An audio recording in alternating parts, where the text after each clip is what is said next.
This is where Shimona Shorkar is spending more and more of her time, making coffee for $15 an hour. If she's not here, she's likely at her other job, at a different coffee shop. But this is where Shorkar is supposed to be, in her campus office, working on lesson plans and studying for her master's degree. She wants to be a geologist, but for now she's caught between a rock and a hard place. I'm working on my teaching assistant job and second cup and the cat cafe, and also trying to focus on my course and my research. So it is a lot of juggling. It is quite overwhelming at times. It wasn't always this way. When Shorkar moved to St. John's in 2018, life was much more affordable. I only had one job, which was enough to be able to afford rent and also keep some money aside for groceries as well. But slowly over the years, I've seen the shift where from one job now I have three.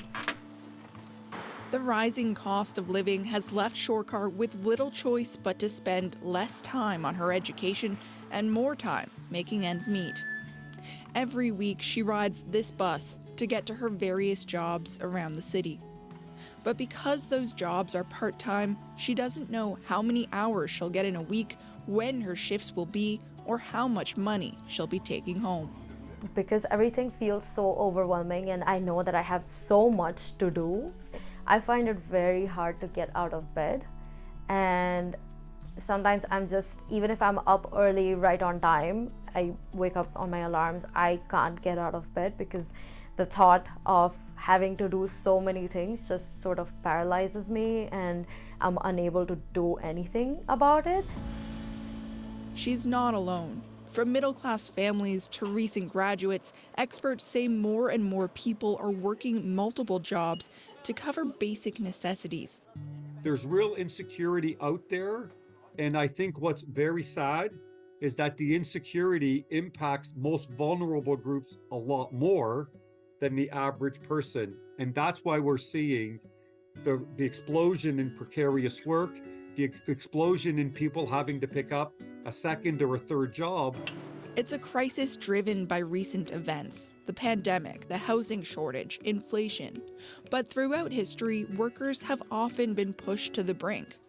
And there are ways they've pushed back.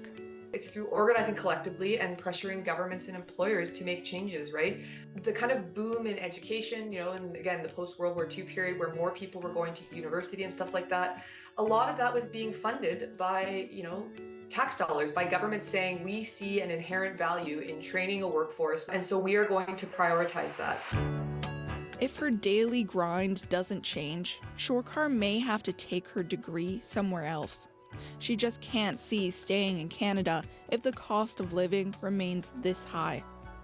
I just sort of struggle with this by myself, and it's repeating every day, and that's basically how every day goes, and I'm just like, I have to do this. There's no other way right now. For now, she's on the hamster wheel. Maybe tomorrow she'll get further ahead. Malone Mullen, CBC News, St. John's.